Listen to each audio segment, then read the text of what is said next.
누가복음 9장 24절 25절의 말씀을 가지고 인생의 목표가 서로 다른 자의 서로 다른 결과라는 제목으로 여러분과 함께 좀 같이 말씀을 나누도록 하겠습니다. 자, 주님께서 지속적으로 좀 일반적인 오늘 말씀을 통해서 우리가 깨달아야 될 영적 진리의 말씀을 지금 계속 진행을 하고 있죠. 여러분 이제 참 중요한 게 뭐냐면요. 예수님께서는 지난번에 계속 말씀드렸습니다만 예수님을 지금 수많은 사람들이 어떻게 인식하고 있는가 이 부분을 먼저 이야기를 하셨죠. 그리고 난 다음에 이제 너희들이 인식하는 그 예수 그리스도가 이제 이렇게 고난을 당하여 죽게 될 것이다라는 사실을 말씀하셨죠. 그러고 난 다음에 이렇게 죽게 될 인자를 예수 그리스도를 따르려고 모이는 너희들은 과연 진정한 따라간다는 표현이 어떤 것인지 그것을 주님께서 이제 23절에 이제 말씀을 하셨습니다. 그것이 자기를 부인하고 날마다 자기 십자가를 지고 가야 한다는 것이죠. 자, 그런데 그러면 날마다 자기 십자가를 지고 그 다음에 자기를 부인하는 이러한 작업들이 구체적으로 어떻게 나타나냐 이거예요. 많은 여러 가지 나를 부인하고 또 자기 십자가를 지는 많은 방법들이 있는데 그 구체적인 방법이 뭐냐 이거죠. 여러분 이제 내일 마지막인데 예수님께서 결국 자기 전생애를 쭉 이야기하고 자기를 따르는 사람들에게 결국 계속해서 예수님의 어떤 진리를 이야기하시면서 맨 마지막에 말씀하신 결론이 뭐냐 이제 결론. 그 결론이 내일 할 겁니다. 이제 오늘 서서히 그 결론에 윤곽이 좀 드러나긴 할 텐데 왜 그러냐면 주님께서 그것이 참으로 중요하기 때문에 그런 것이죠. 중요하기 때문에. 그러면서 오늘 결국 예수님께서는 우리가 이제 과연 이 땅을 살아가면서 어떤 모습으로 살아갈 것인가 이것에 대해서 오늘 좀 이야기하고 있습니다. 여러분 그런데 보세요. 그 29절에 우리가 매일 자기를 부인하고 날마다 자기 십자가를 지면 여러분 이거는 예수님을 따라가는 사람에게는 엄청난 손해가 아닙니까? 그죠? 자기를 부인한다.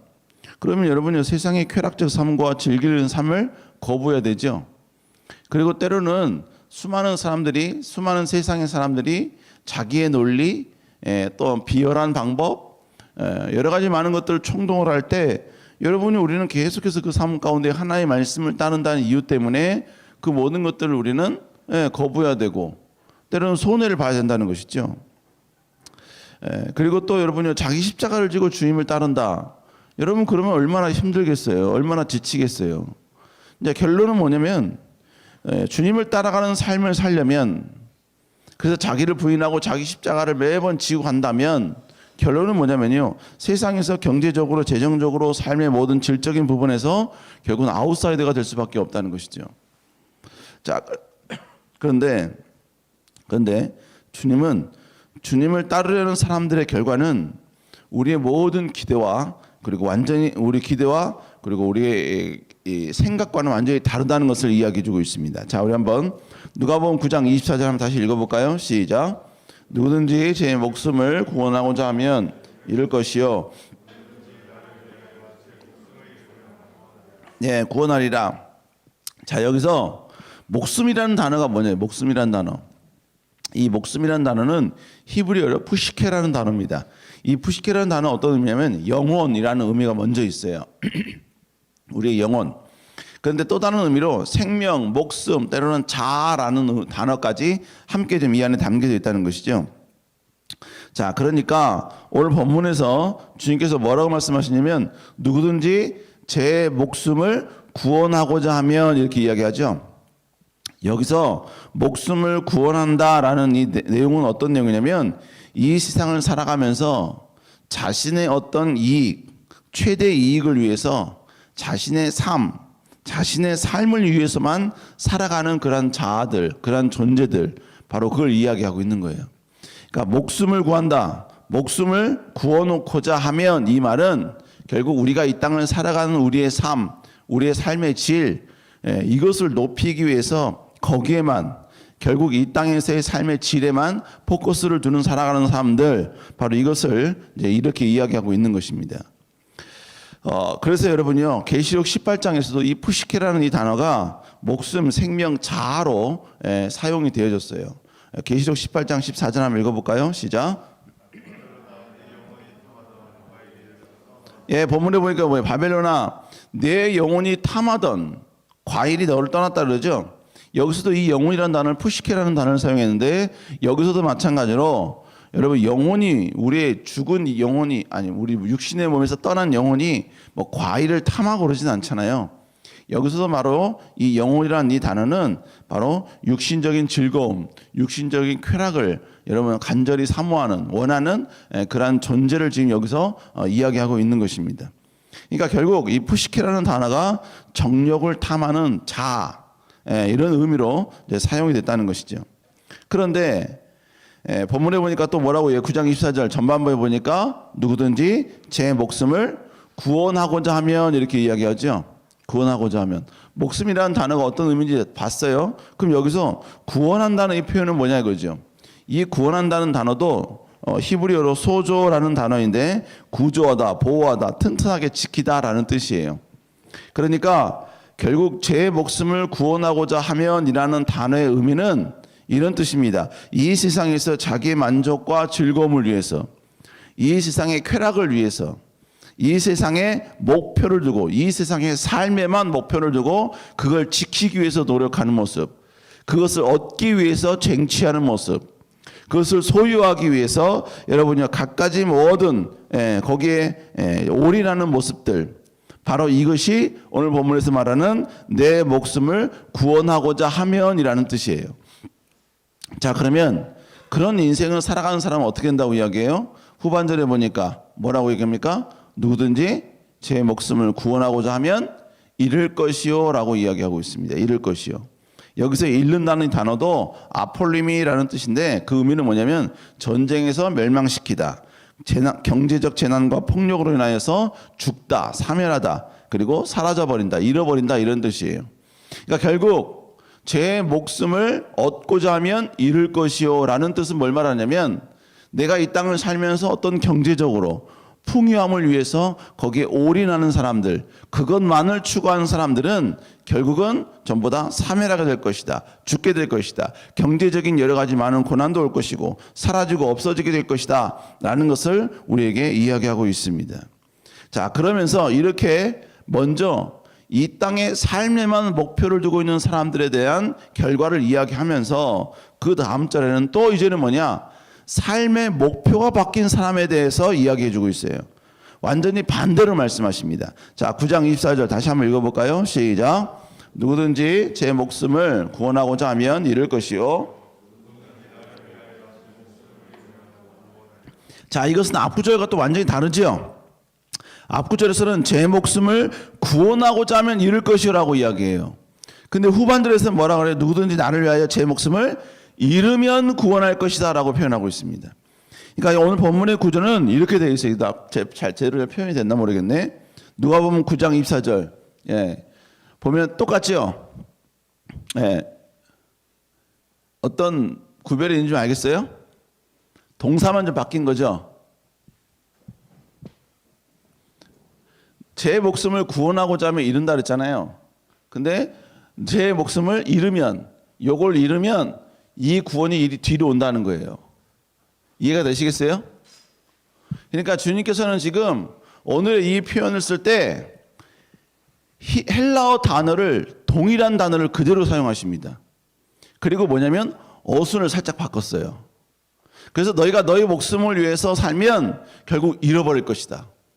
그러나 너희가 나를 위하여 너희 목숨을 잃어버리면 너희가 얻게 될 것이다. 지금 주님께서는 이렇게 지금 오늘 본문의 말씀을 표현하고 있는 것입니다. 근데 여러분, 제가 조금 전에 목숨이라는 이 단어가, 목숨이라는 단어가 생명, 자라는 단어도 의미도 있고 영혼이라는 단어도 있다고 그랬죠. 그죠? 네. 그러니까 이 단어를 어떻게 해석하느냐에 따라서 오늘 본문의 내용이 살짝 좀 달라지게 해석될 수가 있어요. 근데 성경은 이 원문의 내용을 어떻게 해석했는지 성경은 침묵하고 있습니다. 그러나 그 의미에는 두 가지의 의미가 있어요. 두 가지 의미. 한번 여러분 해볼까요? 아, 저 배는 참 아름답다. 그럼 여기서 이 배는 통통거리는 그 배를 말하는 거예요? 아니면 먹는 배를 말하는 거예요? 우리 배를 말하는 거예요? 예? 목사님이 인스타그램에 아무런 검은색 바탕에 배가 아름답다 이렇게 썼어요. 그러면 그 말 속에는 엄청난 많은 의미가 담겨지는 거죠. 그죠? 예. 목사님이 다이어트를 해서 배가 들어가서 그런가? 아니면 오늘 먹은 배가 너무 맛있어서 그런 건가? 아니면 무슨 엄청난 요트를 보셔서 그 요트가 아름답다 그런 건가? 아니면 두 배를 말하는 건가? 막 여러 가지 의미가 있잖아요. 오늘 본문도 이 푸시케라는 이 단어를 우리가 어떻게 해석하느냐에 따라서 내용이 달라지게 되는 거예요. 첫 번째, 이 내용이 어떻게 달라지냐? 첫 번째는요, 이 세상에서의 축복의 관점으로서 해석이 가능해져요. 자, 이게 무슨 얘기냐? 오늘 본문에서 진정으로 우리가 구원 얻는 법, 진정한 형통과 그리고 축복을 가는 바른 길은 뭐냐면 주님을 위해서 제 목숨을 잃을 수 있는 용기, 자기의 것을 포기할 수 있는 결단이다라고 말씀하고 있죠. 그런데 그 사람들은 결국 어떻게 되느냐? 그 다음 구절에 보면 바로 얻을 것이요라고 말하고 있어요. 얻는다. 여러분 결국 우리가 하나님 나라 영광을 위해서 하나님을 위해서 여기 보니까 본문에 보니까 뭐라 그랬어요? 나를 위하여 그랬지요. 나를 위하여 제 목숨을 잃으면 여기서 목숨이라는 단어가 푸시케라는 단어를 우리의 어떤 뭡니까? 우리의 삶 이걸로 여러분 해석이 되면 나중에 구원하게 될 것이다 이라는 이 단어를 우리가 축복이라는 단어로 해석될 수가 있다는 이야기예요. 여러분 성경에 보면 그러세요. 하나님 나라 영광을 위해서 헌신하고 충성한 자들에 대해서 하나님은 어마어마한 축복과 어마어마한 은혜와 어마어마한 형통이 그들의 삶 가운데 있을 것이다 라는 사실을 말씀하고 있지요. 우리 신명기 28장 1절 2절 한번 읽어볼까요? 시작.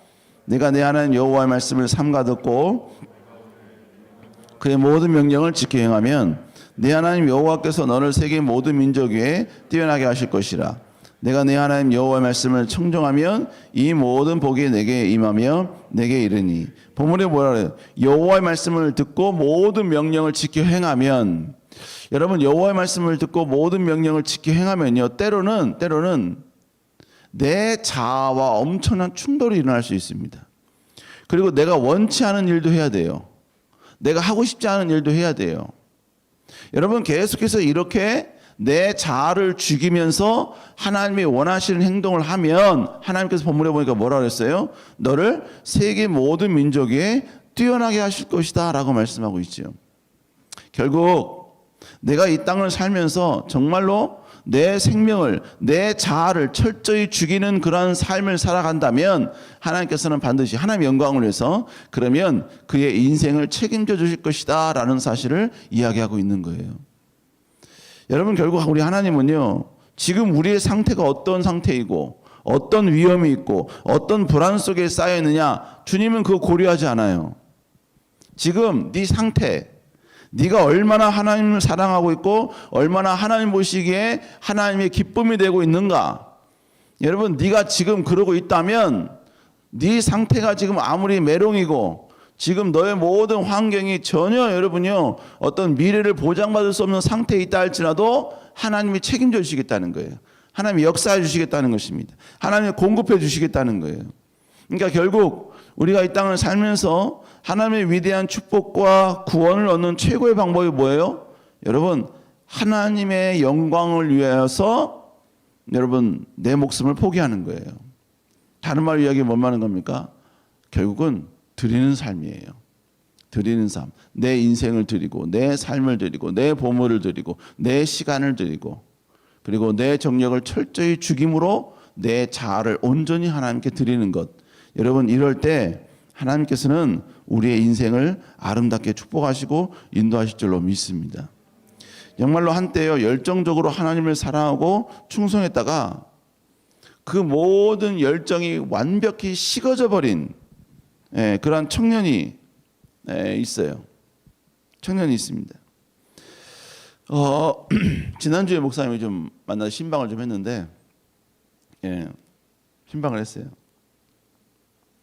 여러분 그러면요 하나님은 그렇게 내가 신앙이 떨어졌다고 해서 내가 지금 뭡니까 완전히 막 바닥으로 막 치닫는다 그래서 하나님과 전혀 관계없는 인생을 산다 그래서 뭐 하나님이 갑자기 막 그에게 징계를 내리고 뭐 그런 뭐 하나님이 막 버리시고 그러진 않으세요.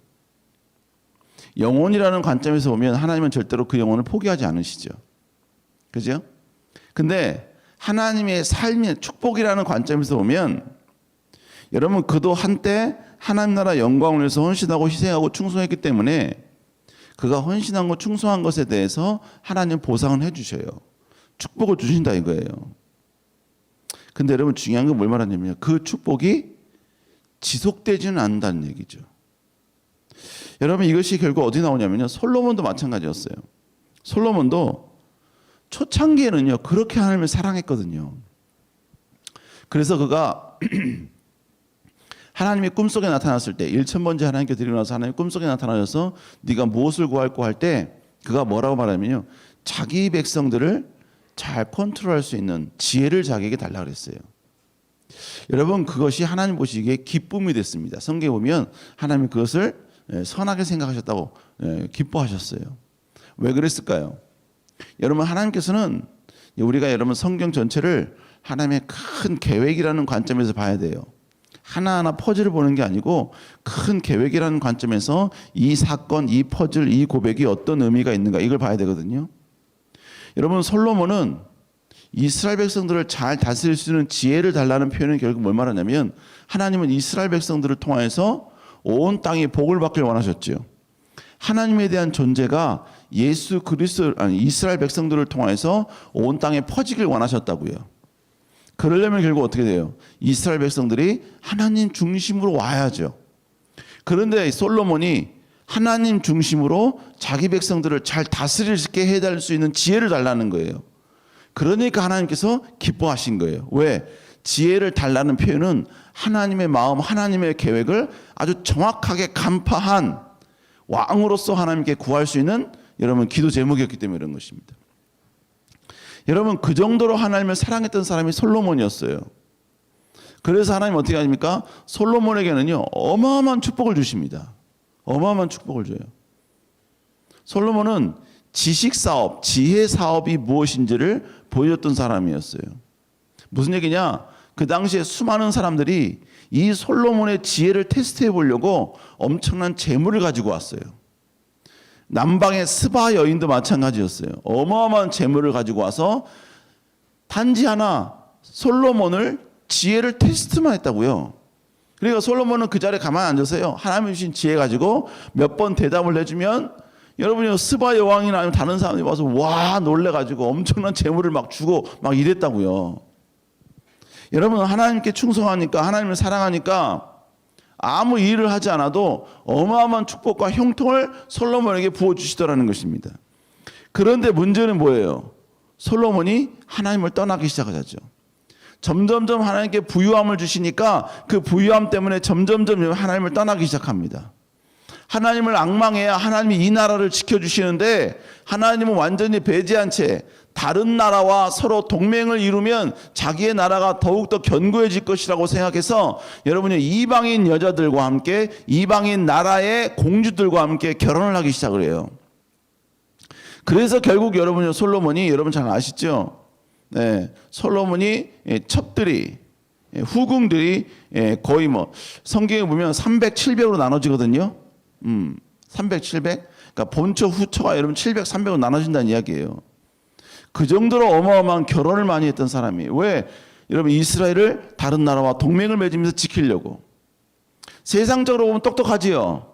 근데 여러분 한때 하나님을 사랑했지만 점점점 하나님을 떠납니다. 성경에 보면요 하나님께서 솔로몬에게 2번 나타나서 경고하셨어요. 근데 그 경고도 무시합니다. 하나님을 떠났다는 이야기죠. 그래서 결국 어떻게 됩니까? 하나님은 솔로몬에게 주셨던 한 나라라는 축복을 이제는 거두십니다. 그래서 어떻게 해요? 2 나라로 나눠버리죠. 근데 성경에 뭐라고 말씀하냐면요 2 나라로 나누는데 솔로몬 네 당대에는 나누지 않겠다는 거예요. 왜 그러느냐? 우리 한번 왕상 열왕기상 11장 12절 한번 읽어볼까요? 시작.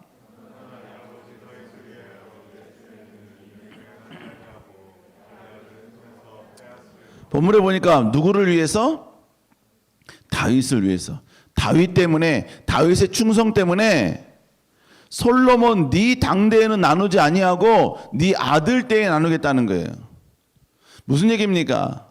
다윗과 솔로몬이 열심히 하나님을 사랑했던 적이 있었지만, 여러분, 솔로몬이 하나님을 떠나니까 일정 기간은 너에게 복을 주겠다는 거예요. 그게 뭐예요? 네가 살아있는 동안은 그냥 네 나라 그대로 주겠다는 거예요. 그러나 다윗, 솔로몬 네가 죽으면 네 다윗 때, 네 자손 때에는 두 나라로 나눠버리겠다는 거예요. 그리고 반을 빼앗기는 그런 손해와 그런 아픔을 네 후손들이 경험하게 될 것이다 라는 것을 지금 이야기하고 있는 것입니다. 결국 뭐예요? 한때 열심히 충성했던 그것이 식어져 버리고 하나님을 떠나면 일정 기간까지는 하나님께서 그 축복과 은혜를 우리에게 허락을 해주시지만, 그러나 그 일정 기간이 떠나게 되면 이제 하나님께서도 그에게 주셨던 모든 사랑과 축복과 은혜와 형통을 이제 거두시기 시작하신다는 것이죠. 그러니까 결국 뭐예요? 본문에서 말했던 것처럼 제 목숨을 얻고자 여러분이 열심히 노력했더니 결국은 어떻게 되냐? 잃어버리게 되더라는 것이죠. 그럼 반대로 하나님 나라 영광을 위해서 자기 목숨을 잃었을 때 얻었던 사람들은 성경에 있느냐? 여러분, 성경에 수도 없이 많지요. 수도 없이 많아요. 그 중에 하나가 여러분이 스가랴와 엘리사벳이라는 부부의 이야기입니다. 여러분, 이 사람들은 나이가 너무나 많아서, 사가랴는 그러니까 제사장이었거든요. 나이가 너무 많아서 자녀를 낳을 수 없는 상황이 됐어요. 그러나 여러분, 그는 자녀를 낳을 수 없는 상황이었지만 그가 그까지 여러분 붙잡았던 게 뭐였냐면 바로 하나님을 사랑하는 거였어요. 우리 한번 누가복음 1장 13절 읽어볼까요? 시작. 규례대로 흠없이 행하더라. 엘리사벳이 잉태하지 못함으로 그들에게 자식이 없고 두 사람의 나이가 많더라. 본문에 보니까 자식이 없고 두 사람의 나이가 많더라. 나이가 많더라라는 표현은 어떤 의미냐? 그 윗구절에 뭐라 했어요? 엘리사벳이 잉태하지 못함으로 자식이 없었다. 근데 나이가 많다. 이 말은 뭘 말해요? 나이가 많다라는 이 표현은 인간의 어떤 생물학적인 진리에 의해서, 생물학적인 상태에 의해서 임신이 불가능한 나이다라는 표현이에요. 그러니까 지금 이 엘리사벳과 사가랴는 이제 자녀를 낳을 수가 없어요. 이제 자녀를 낳을 수 없는 그런 나이가 돼버린 거예요. 그런데 이들은 끝까지 하나님을 사랑했어요. 본문에 보니까 뭐라 그래요? 그들은 하나님 앞에 의인이고 모든 계명과 규례대로 흠없이 행하였다는 거예요. 여러분, 선지자인데, 제사장인데 자녀가 없어요. 여러분, 그 모습은 아마 그에게 엄청난 큰 아픔이었을 거예요. 아마 수많은 사람들이 쑥덕거릴 수도 있었을 거예요. 제사장인데 자녀를 못 낳네? 그러면 저 사람은 아마 하나님 앞에 무슨 큰 죄를 범했을 거야. 뭔가 큰 실수를 했으니까 지금 저렇게 고난을 당하고 있는 걸 거야. 여러분, 그런 고백에도, 그런 여러분 수군거림에도 사가랴와 엘리사벳은 끝까지 하나님의 명령과 계명을 지키고 나갔다고요. 본문에 보니까 하나님 앞에 의인이었다라고 표현하고 있지요. 하나님 앞에 의인이 되기 위해서 자신의 그 모든 것들을 내려놓은 거예요. 그러면 어떻게 된다고요? 구원을 얻는다 그랬지요. 그러면 그들이 어떻게 구원을 얻었죠? 13절 읽어볼까요? 시작. 누가복음 1장 13절 시작. 천사가 그에게 사가랴 두려워하지 말라. 너의 간구함을 들을지라. 네 아내 엘리사벳이 네게 아들을 낳아주리니 그 이름을 요한이라 하라. 세례 요한이 등장하게 됩니다. 세례 요한이 여기서 등장하게 되는 거예요. 여러분, 엘리사벳이 내게 아들을 낳아주리니 그 이름을 요한이라 하래요. 근데 여기서 중요한 단어가 있죠. 뭐라 그래요? 두려워하지 말라. 너의 간구가 어떻게 했다고요? 간구함이 들린지라. 이들은 끝까지 하나님 나라 영광을 위해서 헌신하고 충성하면서 자신의 여러분의 모든 육체는 생물학적으로 아이를 출산할 수 없음에도 불구하고 그들은 하나님께 간구하고 있었다고요. 끝까지 부르짖고 있었다고요.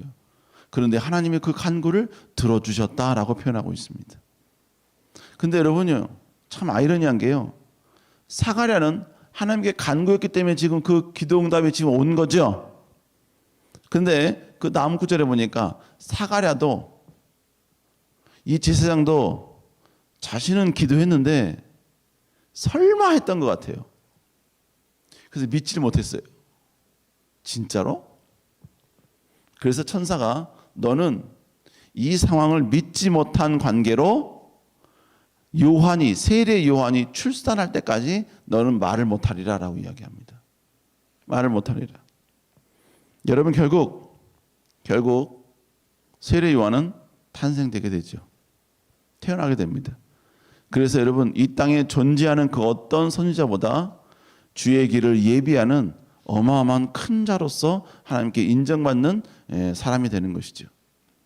여러분 결국 진정으로 내가 하나님의 위대한 축복과 능력을 얻는 방법은 뭐냐? 제 목숨을 예수 그리스도를 위해 제 목숨을 잃어버리면 하나님이 우리에게 모든 구원과 모든 혜택의 축복을 우리에게 허락해 주신다라는 것입니다. 왜 지금 당장 오지 않죠? 왜 지금 당장 이게 역사가 일어나지 않죠? 여러분 하나님은요 가장 중요한 때에 가장 아름다운 때에 가장 최고의 것으로 축복해 주시는 거예요. 내가 100을 준비했으면 그 100이라는 것은 100으로 연합해 주시는 게 아니라 30, 60, 100배로서 우리가 가장 필요할 때 그 모든 것을 하나님이 허락해 주시고 축복해 주시고 인도해 주신다는 것이죠. 믿습니까? 믿습니까? 여러분 그러므로 결국 뭐예요? 주님을 위해서 내려놓는 게 진짜 내 것이 되는 거예요. 진짜 내 축복이 되는 거예요. 진짜 내 미래를 바꾸고 움직일 만한 위대한 힘이요 능력이요 동력원이 되는 거예요. 여러분 이걸 다시 한번 경험할 수 있기를 주의 이름으로 축복합니다. 두 번째로 종말론적으로 최후 심판 때의 구원을 말하는 거예요. 제가 여러분 조금 전에 푸시케라는 단어를 내 자아로 해석할 거냐 아니면 영혼으로 해석할 거냐 해서 그 내용이 달라진다고 표현하고 있죠. 그죠? 이해가 안 돼요? 다시 할까 처음으로 다시 갈까? 아까 처음에 지금 여러분과 자 9장 24절 다시 보세요. 9장 24절. 누구든지 제 목숨을 구원하고자 하면 잃을 것이라고 이야기했죠. 그죠? 근데 저기 제 목숨이라는 단어가 푸시케라는 단어였다 그랬잖아요. 이 푸시케라는 단어가 두 가지 의미예요. 내 자아, 내 목숨이라는 의미가 있고 영혼이라는 의미가 있어요. 근데 앞구절에서는 이것이 우리의 육신, 자아를 뜻하는 푸시케로 사용했지만 이 다음 구절 누구든지 나를 위하여 제 목숨을 잃으면 여기서 말하는 목숨도 푸시케라는 단어라고 말씀하셨죠. 윗구절의 이 구원도 똑같은 여기서 구원 소주라는 단어였고 잃는다라는 표현도 똑같이 여기서도 잃는다는 헬라어 언어가 똑같아요. 근데 여기서 제 목숨이란 이 목숨이라는 단어가 두 가지 의미인데 바로 영혼이냐 자아냐 이 두 가지를 어떻게 해석하느냐에 따라서 의미가 달라진다고 제가 말씀드린 거예요. 근데 제가 지금 전반부에서는 뭘로 해석을 한 거예요? 지금 우리의 목숨, 우리의 자아 이렇게 표현한 거예요. 근데 두 번째로 이 목숨이라는 단어가 바로 푸시케라는 이 단어가 영혼이라는 단어로 해석될 수도 있다라고 말씀드렸죠. 그죠? 지금 오늘 그걸 한 거예요. 이해가 돼요? 아침이라 좀 그런가? 자, 그러면 이 말의 결국은 뭐냐면 나를 위하여 제 목숨을 잃으면 너희가 구원받을 것이요. 결론적으로 뭘 말하는 거예요? 네가 이 땅에서 네가 하나님 나라 영광을 위해서 정말로 모든 걸 전부 다 여러분요 영혼 구원을 위하여 힘쓰고 애쓰면 나를 위하여 네 목숨을 잃어버리면 하나님 나라 영광을 최선을 다하면 결국 구원하리라. 뭘 말하는 겁니까? 바로 네가 하나님의 최후 심판 때 앞에서 네가 하나님 앞에 아름답게 구원받게 될 것이다. 인정받게 될 것이다 라는 표현이에요. 그래서 그 다음 구절에 뭐라고 말합니까? 9장 25절 읽어볼까요? 시작. 사람이 만일 온 천하를 얻고도 자기를 잃든지 빼앗기든지 하면 무엇이? 자, 온 천하를 얻었어. 그게 무슨 표현이야? 네가 목숨을 얻고자 했다는 이야기죠. 아까 9장 윗구절에서 말씀하신 것처럼 네가 네 목숨을 구원코자 했다면 그래서 천하를 얻었다고요. 그런데 자기를 잃든지 빼앗기든지 하면 이걸 뭘 말하는 거예요? 바로 영혼권을 말하는 거예요. 영혼권을 빼앗기면 우리가 영혼권을 빼앗겨서 여러분 최후 심판대 앞에서 지옥 가면 그게 무슨 의미가 무엇이 유익하겠냐 이거예요. 그러니까 하나님의 포커스는 어디 있는 거예요? 우리의 풍요 속에 있는 게 아니라 우리의 구원의 포커스가 있는 거예요. 하나님은 풍요는 하나님 나라 영광을 위해서 최선을 다할 때 하나님께서 부어주시는 하나님의 떡고물이에요. 하나님의 최종적 골, 최종적 목표는 어디냐? 영혼 구원이라고요. 우리의 구원이라고요. 그래서 그 다음 구절에 하나님께서 뭐라 말씀하시느냐? 이건 내일 할 거예요. 내일 할 겁니다. 잉글랜드 프리미어 리그의 뉴캐슬 유나이티드가 사우디 국부 펀드에 매각이 됐습니다. 지금 목사님 뭔 얘기하는 거야라고 하는데, 유럽에는 리그가 있어요. 축구 리그가 있어요. 스페인에도 리그가 있고 터키에도 리그가 있어요. 우리도 K 리그가 있죠. 미안해요, 우리 자매들 축구 이야기해서 이 새벽에. 근데 거기에 뉴캐슬 유나이티드가 있는데 별로 여러분요 강한 그런 축구단이 아니에요.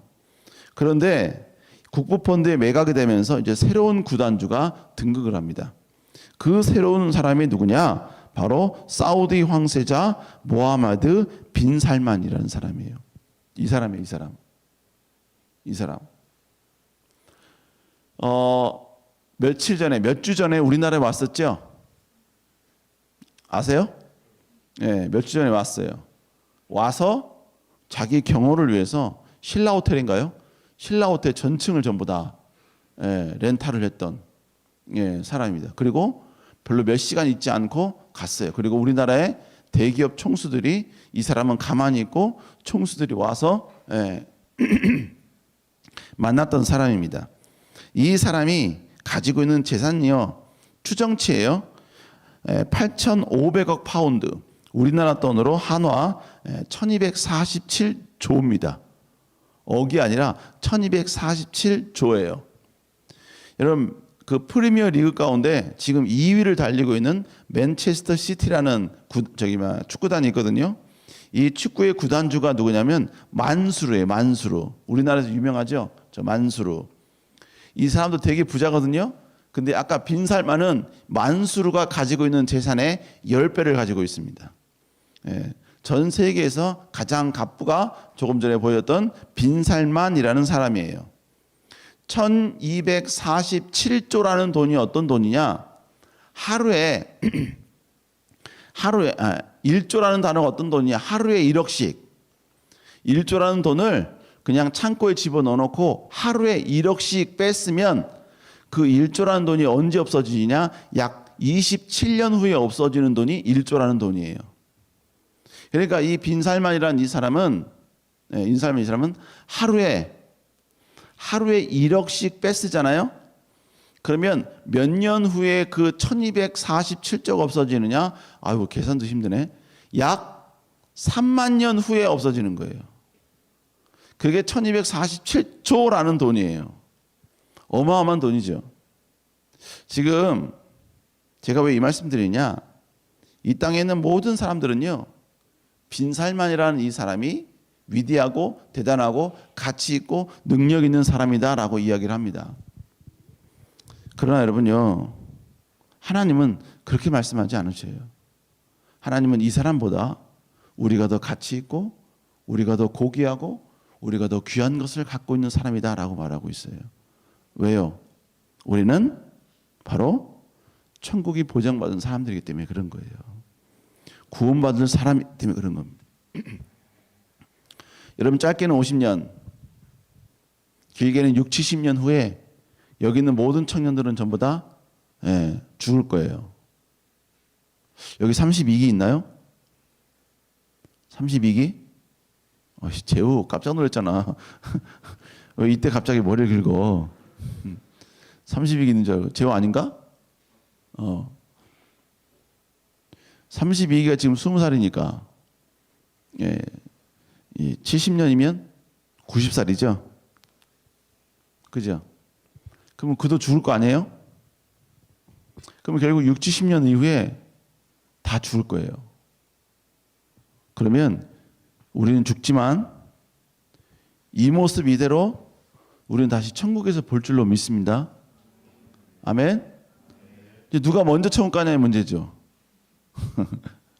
여러분, 오는 건 순서가 있어도, 여러분 저를 보고 웃는데,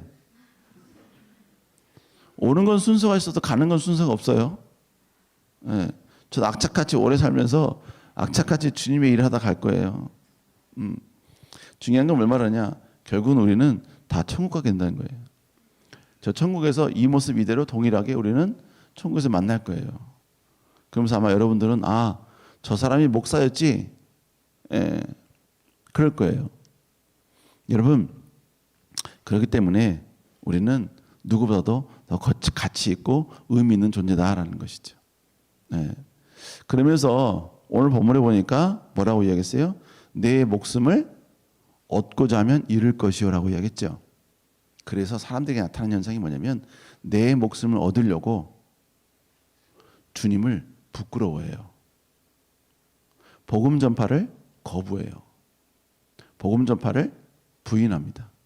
복음 전파를 꼭 해야 되냐고 반문합니다. 이런 사람에게 주님께서는 마지막으로 다음 구절에서 우리에게 일침을 놓고 있는 것이죠. 그래서 그 다음 본문은 마지막으로 내일 하게 될 겁니다. 결국 오늘 여러분들에게 왜 여러분이 이 레디라는 말씀으로 쭉 이 말씀을 진행을 했느냐? 결론적으로 보면 주님이 무엇을 원하시는지 우리가 알 때 행동할 수 있다는 거예요. 결국 주님이 무엇을 원하시는지를 이제 전체적으로 쭉 알면 우리가 왜 지금 업나이트 캠프를 준비하게 되는 것이고 업나이트 캠프 가서 우리가 하는 일들이 바로 주님께서 말씀하신 이 모든 것들을 근거로 해서 바로 모든 프로그램과 모든 진행이 진행되고 있다라는 사실을 여러분에게 말씀을 드리려는 거예요. 하나님의 마음이 무엇인지 주님이 진정으로 원하시는 게 무엇인지를 우리가 알고 업나이트 캠프를 참여하는 것이 좋다라는 의미에서 지금 여러분과 함께 지금 이 레디라는 주제로 누가복음 9장을 진행하고 있는 것이죠. 아무튼 여러분이 다시 한번 하나님 나라 영광을 위해 살아갈 수 있는 여러분 될 수 있기를 주의 이름으로 축복합니다.